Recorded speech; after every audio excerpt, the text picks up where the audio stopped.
Hello, and welcome to the Hello You Show, where we talk about big dreams and taking real action. Through transformative stories, a bit of neuroscience, and real conversations, this show is here to help you explore creating your next level life with authenticity and passion. I'm Jessica Rice, a design techie and former engineering leader turned vision evolution coach on a mission to help other women rise up and lead a life of purpose. So get cozy and say hello again to the real you. Hello and welcome back to the Hello You Show. My name is Jessica Rice and I am your host for today. And today I want to talk a little bit about how we find our purpose and walk by faith. Now, I know that in the past, I haven't always spoke about a topic such as faith, but it is something that has driven me forward in my life and in my career and has helped me to cultivate different passions in ways that I never fully understood. And so as I was working this past weekend, I was a part of a new project called The Change, where I get to be a part of a co-authored book that is being run by Britt and Lutes, who are these amazing mentors. Britt used to be a partner with Jim Rohn and also was a coach to Tony Robbins at one point. And so in this process of the weekend, woke up really early. I was writing down my story. And I was really trying to think about how I wanted to present the various topics and things that I wanted to share within this book, which is all about creating the life that we want to lead. Now, sometimes we can get really, really stuck on trying to find the perfect path when inadvertently the path starts to find us. And that's where faith really comes in. See, I didn't always know exactly how I wanted to go forward in coaching or with my career or any of the myriad of things that I have done in my life. I feel like I've had multiple stages of life with different things that I have pursued and careers and passions. But the one thing that's never left me has been this deeper seed of knowing that I wanted to do something that was beyond me, something that helped other individuals recognize their greatest strengths, their value, their worth, and really following that path of purpose in their life. And so as I was writing, it really struck me that I don't often talk about, my own personal journey or story. I know I touch on highlights around it, but it's not something that I fully share all of the time. And I don't because sometimes it's pretty traumatic. Sometimes it's hard to share, not from my perspective, but from watching other individuals. When I tell my story, it can be really shocking for them or really hard for them to hear. And I know that I have another book that I'm working on as well, my own personal journey of growth and transformation and things that I've experienced within my life. But as I was writing and then I went to church on Sunday, to be honest, we hadn't been to church in a while. And so it was really good to be able to sit down and in that, hear the message that I feel like I am supposed to be sharing, which is, that we all have a deeper and greater purpose. And if we sometimes step forward in faith, then greater things will take place in our life. And the hardest thing is that we don't want to do that. We don't want to step forward in faith because we don't see the writing yet, right? It's not written down in a book. It's not on a wall somewhere. There isn't a poster or a set of instructions that we can necessarily follow. And the thing is that when we see change in our life, it is through action by faith that change then occurs within our lives and things start to move and happen. And which is why I think it's incredibly important that we really consider what it is that we want to do And as a coach, I have put together so many different resources, and some of them are on my website, and some I'll just send when people DM me, and I just say, hey, I've got something for you here. I have a workbook on finding your higher calling and understanding what your purpose is, and a vision driven guide, and looking into different modalities like your ikigai, and really measuring out what it is that brings fulfillment in your life and how you can start aligning various aspects of your skills and your expertise, your natural strengths, all these different things together so that you are walking forward purpose filled. And I think this is incredibly important because when I was younger, I always felt like there was something more that I was supposed to be doing. I felt this at a very young age. As a little girl, I remember feeling this and running around on my property and feeling like I don't know what I wanted to be when I grew up fully, but I knew that I wanted to do something that made a difference.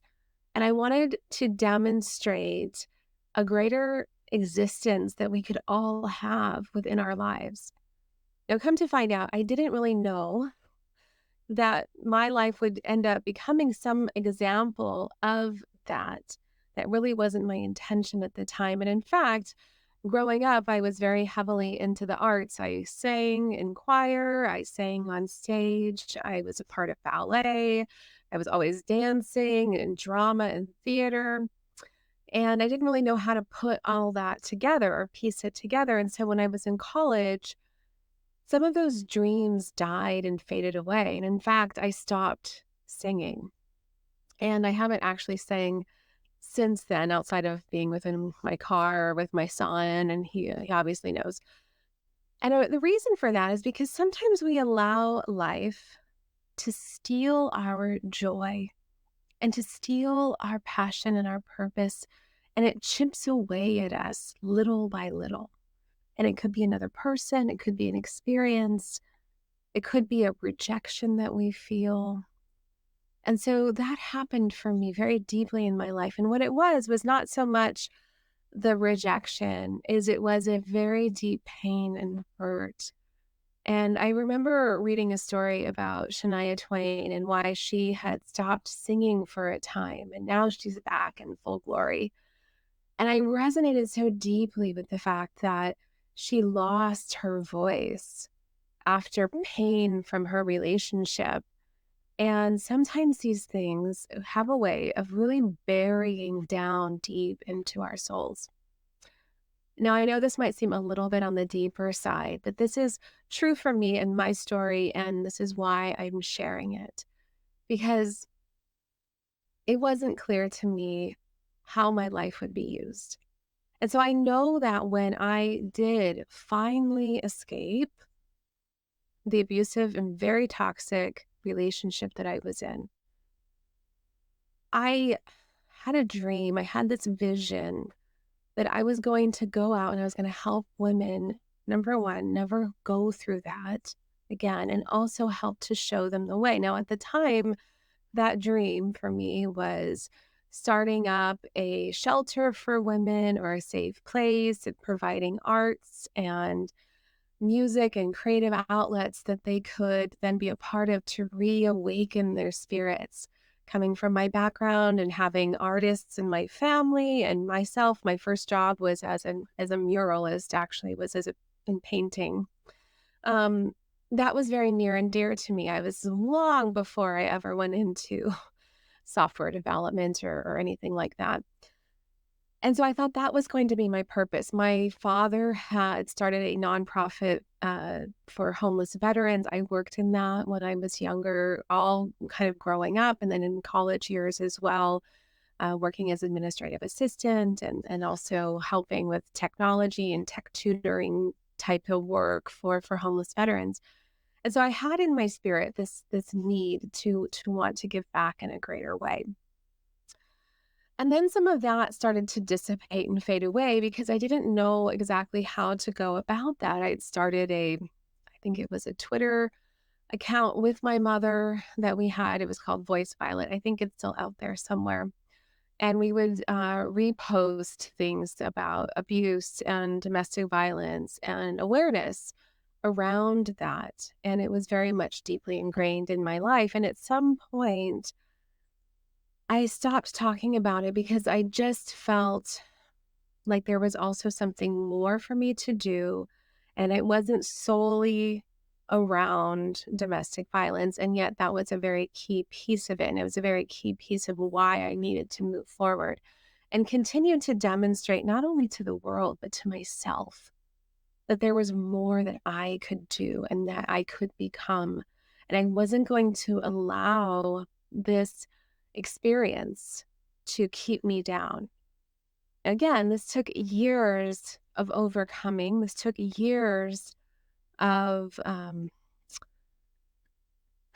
finding myself, spiritual journeys, all of these various modalities that I started to go into. And I'm going to be honest that, my faith wavered quite a bit. And I probably did a lot of soul searching in every area that you can possibly imagine, going through Buddhism and New Age movement and divine femininity and trying to research all of the various aspects that I thought could help bring me back to center and find that person inside. And while all of these various teachings had merit and had weight, which is why I still bring in Carl Jung when I'm doing brand development with clients, and we're looking through archetypes and we're looking at all of the things that make up different aspects of what we want to demonstrate or show for the work that we do. It never was everything. It didn't fully fill that cup for me. And at some point I started to come back and really have this calling to go back to church, to recommit my life with God and understand in a deeper way what that relationship was supposed to be. See, when I was younger, I had a different type of relationship going to church and singing in the choir and being a part of the church band and all of those things. But I still didn't feel like I knew who I was at that time. And so in finding myself, I found my way back to God and to my own belief systems around that. And I think that was a very big key piece in terms of how I can also start healing myself. Instead of looking outward, I could look inward, but I could also look into my faith. And so stepping forward in faith has always been a big thing for me because number one, I didn't always feel like other people understood my faith or appreciated it. And so for a long time, I would not talk about any type of spirituality or things that were happening in my life. And I kept it very secret and I kept it very close to me. But as my story has unfolded, the more that you hear, the more that you know that God has worked very much in my life and in various ways. And so later, when I was in college, when my colon ruptured, I was in the hospital. It was incredibly painful. And I was faced with a decision. There was either it was life or it was death. And I remember very clearly the surgeon telling me that. It was like, you either have the surgery or you don't, but you won't last if you don't. And to be honest, I was on a lot of pain medication at that time, so I wasn't totally clear on what in the surgery he was exactly referring to. I had spent the last year and a half trying to figure out what disease I had, so I didn't really understand what the rest of the implications were. And so when I woke up in the hospital after having a surgery and realized that I had a colostomy bag and that I'd had this major surgery and I had, a 6-inch scar going up and down my abdomen, it shook me and it shook my core very much. My now husband and I had just moved into our apartment. Um, we'd been together for a few years, but we just now had our kind of own place. It was very exciting. And I really didn't know what he was going to think about me, and my self-image that I was facing with this surgery. And even at that time, I remember that God told me that he was not going to leave me alone. And it took a lot of struggle for me and to get through that. And I had to put college on hold for a year while I got stronger. I had lost a lot of weight and I struggled to even be able to walk, let alone hold anything that was heavy. I think I weighed when I left the hospital around 100, I want to say 16 pounds, I believe it was, which I hadn't weighed that since I was probably 12. So to be that thin at my height, I had lost a lot of muscle. And so I remember that people had to help me walk from place to place and help me change my ostomy bag.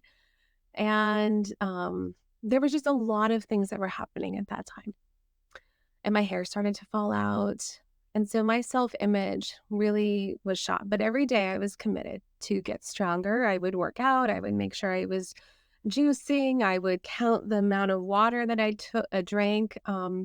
All of the things that I was told I needed to do if I wanted to have a reversal surgery in 6 months' time. And I think I even had it in less time because I was so committed to making sure that my body was healthy enough.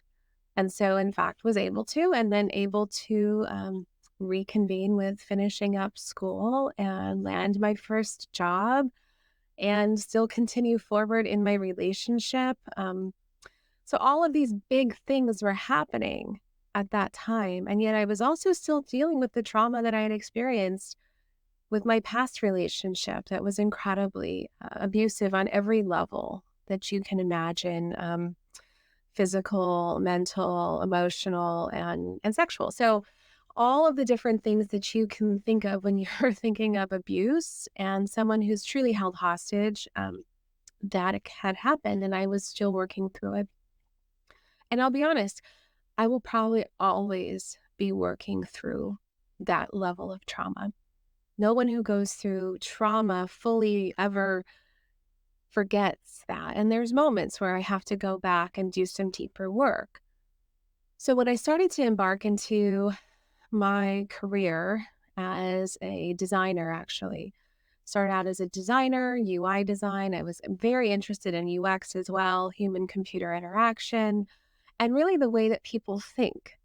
Um, I didn't actually start off that in college, though. It was 3D animation. That's kind of what got me into school and why I chose computers. I really enjoyed art, obviously. And so I thought that was like the next level of art that I could potentially, make money from. But moving into UI and UX was really exciting for me at that time. And I thought, okay, finally, I'm actually doing something with my life that has meaning and earns money in a way that I feel really good about. I had waited tables for 6 years working in fine dining restaurants where we live over in Monterey, California. So I was very familiar with the hospitality scene, and I no longer wanted to be a part of that. And so being able to do work that I deeply enjoyed, where I felt respected as an individual, really filled my cup in ways that I couldn't possibly understand at that time. I just knew that I really loved it. And then when I started to move on and move up, and people seemed to enjoy my work, I was always a hard worker. I would always work multiple projects, jobs, take on more than I was really even supposed to. Um, that just it just started to reaffirm in me that I had more to give and more value in this life, more that I was worth. And I didn't look at it in the sense that I was super fantastic. I just thought that there is more to this life. And if we put the work in, then we will start to see the reward or the results. And so as I rose up in my career and I transitioned over into software engineering, I never really felt like I was a great software engineer. I always struggled. It was never a strength of mine to be doing coding, but I would work really hard to learn languages. I would study a lot. I would think about it a lot, and I would try to think about different ways that I could achieve different results. And so somehow through that, I was able to blend in my role software engineering with design and develop a team that was a mix of engineers and designers. And so we could look at it from all angles. And that's how it was kind of a bespoke solution. We're able to develop for the company that I worked for and create innovative solutions and ideas. And we all spoke the same language. And so we would iterate with each other off of those ideas. Moving up, I still had a lot of insecurities. And it wasn't really until I had my team that I started to see glimmers of not only just proving myself, but actually being in service in a greater way with my team and with other individuals and what true leadership looked like. It wasn't always clear to me within the organization that I was in. Um, a lot of individualism was really rewarded. And so took quite a bit of shifting in my part and studying for me to make that mental shift where it wasn't about how much I could prove, how much I could take on, how much more I could do. But it was really about how I could better support my team, how I could help to lift them up, how I could help them to grow. And that is when I started to see this bigger purpose in my life starting to take shape. And I was exposed to coaching, and I could see how all of these things were starting to fit together for me. But the one thing that still wasn't clear was how I was going to make a bigger difference, because I at that time was moving up in the organization, and I was looking at, what those next levels would look like for me, and I really wasn't sure if it fully aligned. Was it really what I wanted to be doing? Did I want to be going into those higher tiers within that company? And was it something else within another software engineering company? But I could feel within me that software engineering wasn't exactly the fit for me any longer. I really wasn't here to make, you know, I was in front end development, so I wasn't here to make interfaces or design interfaces, as cool as it was sometimes to see your ideas come to life.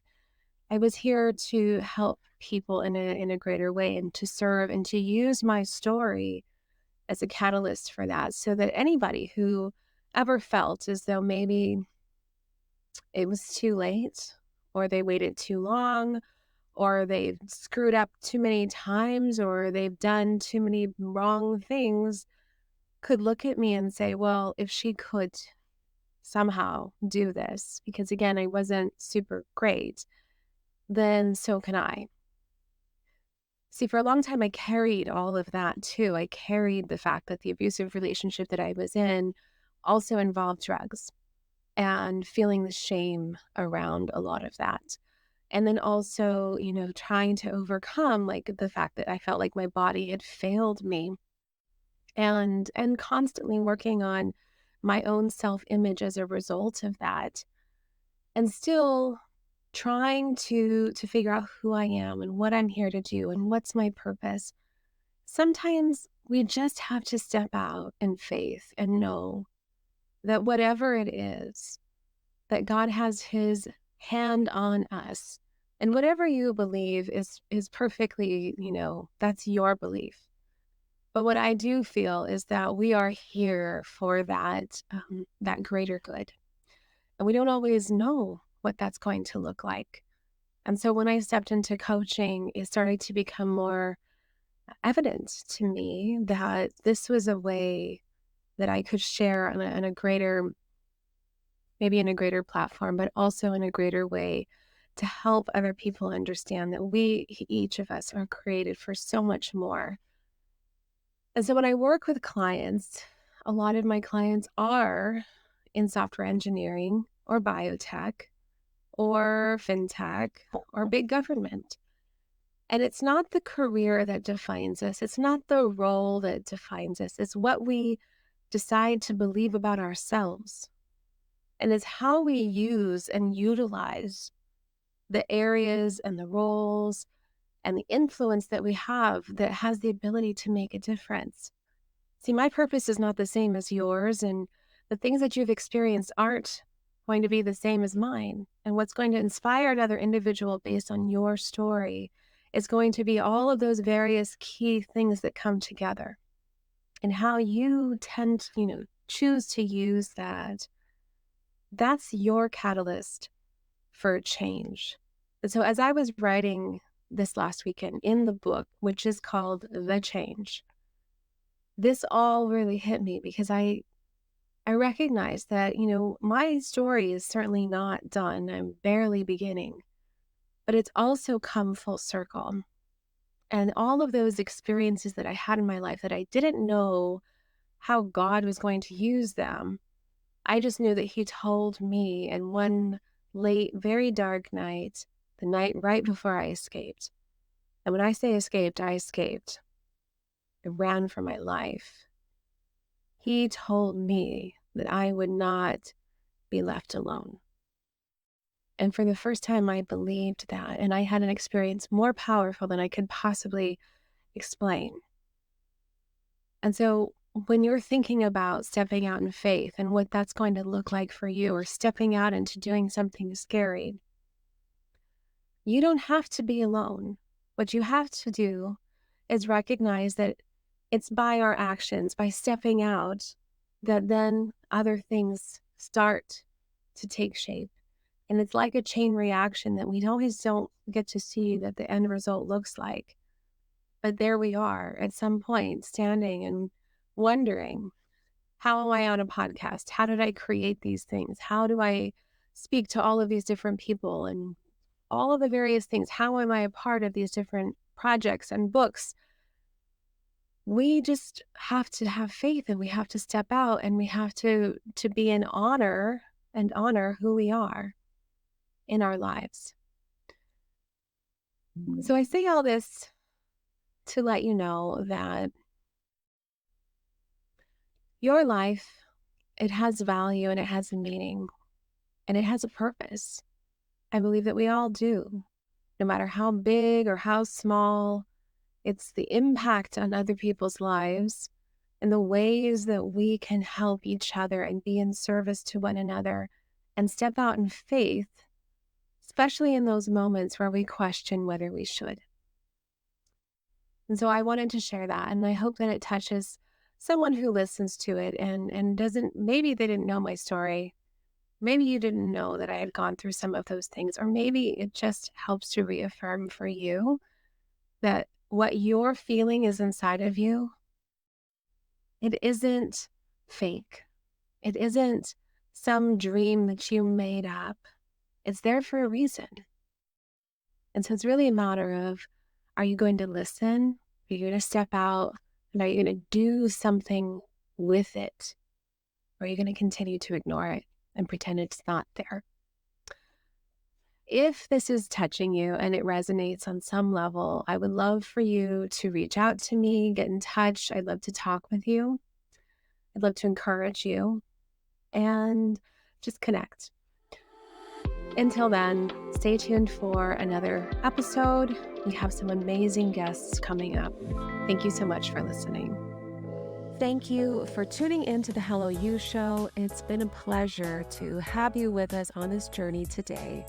If you found value in our conversation and want to support the show, please take a moment to like, follow, and subscribe so you never miss an episode. We'd also deeply appreciate it if you could leave us a review. Your feedback not only helps us grow, but also enables others seeking inspiration and authenticity to discover our community. Until next time, keep embracing your story with purpose.